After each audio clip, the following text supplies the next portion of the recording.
Did you know a single decision could cost an NBA player as much as $39 million? Today, we're looking at a potentially career-altering decision for those involved. We're looking at how Memphis Grizzlies rising star Ja Morant has reportedly lost out on a whopping $39 million, simply because he didn't make it to any of the 3 All-NBA teams this year.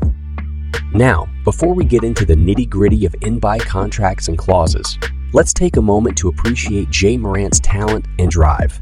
The 23-year-old guard has been a shining light for the Grizzlies, averaging 26.2 points, 5.9 rebounds, and 8.1 assists per game this season. He's proved to be a formidable offensive force, shooting 46.6% from the floor, and despite a less than stellar 30.7% from the perimeter, Morant's contributions cannot be understated. However, the question remains, did Morant deserve a spot on an All-NBA team this year? How do his stats stack up against other players in the league? And are they reflective of an All-NBA caliber player? This is subjective and depends on your perspective. Some argue that his numbers are certainly competitive, while others might say that the All-NBA selection is not just about individual stats, but also about overall team performance and off-court conduct. During the 2022-23 NBA season, Morant faced a series of off-court issues that inevitably clouded his performance on the court. A key incident that drew widespread attention was his suspension, both by the Memphis Grizzlies and the NBA, following his appearance in an Instagram Live video where he was seen waving what appeared to be a firearm while in a car with a friend. This incident was not the first of its kind. Earlier in the year, Morant had faced an 8-game suspension after another video surfaced of him holding a gun at a nightclub.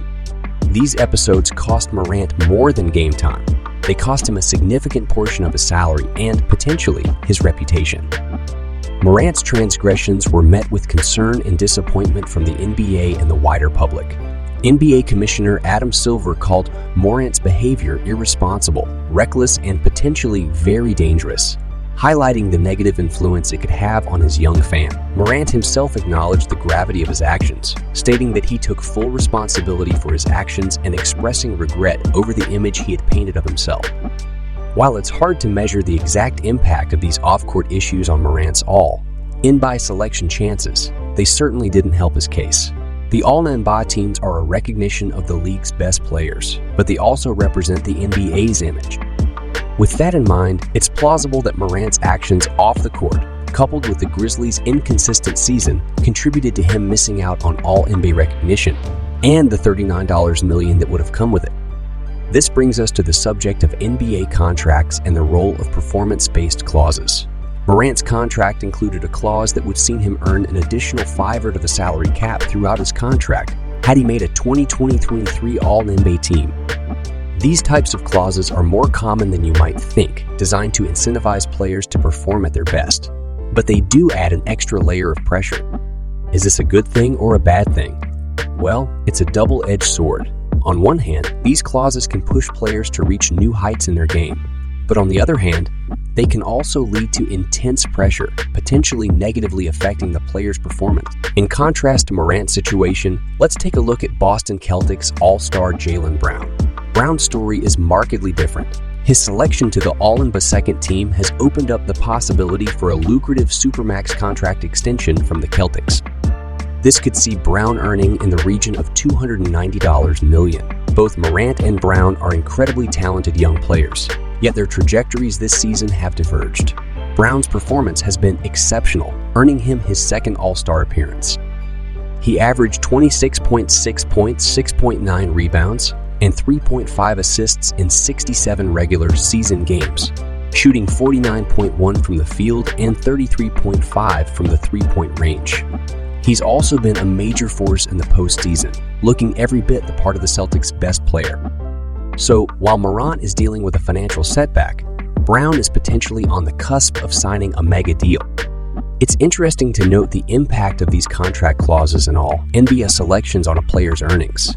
Both Morant and Brown are similar in age and talent, yet their financial outcomes this season are significantly different.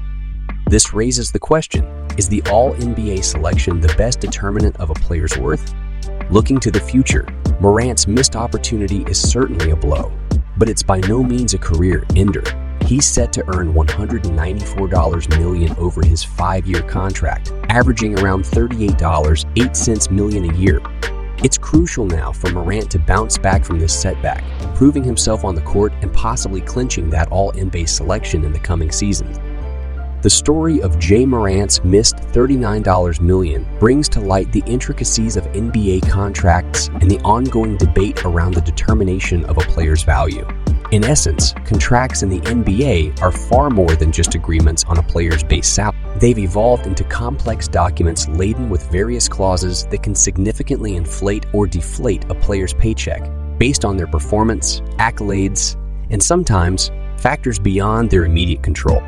On one side of the debate, performance-based incentives are seen as a tool to inspire and motivate players to achieve their best. By linking financial rewards to specific targets, be it making an All-NBA team, winning an MVP, or leading the league in a particular stat, these contract clauses serve as tangible goals for players to strive towards it. They incentivize excellent performance, and in an ideal scenario, align a player's personal success with the team's success. Critics argue that these incentives might be too punitive, with players standing to lose a significant amount of money due to circumstances sometimes beyond their control. For instance, injuries, team dynamics, coaching decisions, or off-court issues, like in Morant's case, can all impede a player's ability to meet these contract stipulations. Additionally, there are factors such as voting biases and marketability that can influence decisions like all NBA team selections, which are tied to these financial incentives. It's worth considering the mental aspect of these performance-based incentives. On the surface, they might seem like motivation, but they could also add a significant amount of pressure on players. In a highly competitive environment like the NBA, where athletes are already under immense pressure to perform, the added stress of potentially losing millions due to not achieving specific targets can be mentally taxing. The question then arises, is it fair to tie such substantial financial implications to these performance-based markers? In the end, it's a delicate balancing act. While it's crucial to incentivize and reward outstanding performance, the punitive nature of these clauses and the potential mental toll they can exact on players cannot be overlooked. As we continue to witness situations like Morant's, these discussions around the structure and fairness of NBA contracts will only intensify. The reliance on all NBA selections to determine these incentives can be seen as flawed. As we've seen with Morant's case, the criteria for these selections aren't just about on-court performance. Off-court behavior and team performance also factor in, which can be frustrating for a player who's performing at a high level individually, but is let down by their team or personal issue. To wrap it up, the NBA, like any sport, is unpredictable. Players can be at the top of their game one moment and facing setbacks the next. The key is resilience and the ability to bounce back from adversity. Whether it's Morant's missed millions or Brown's potential supermax deal, there's always a lesson to be learned and a story to be told. Thank you for joining us in this deep dive into Ja Morant's situation and the intriguing world of NBA contracts. Let's continue the conversation in the comments.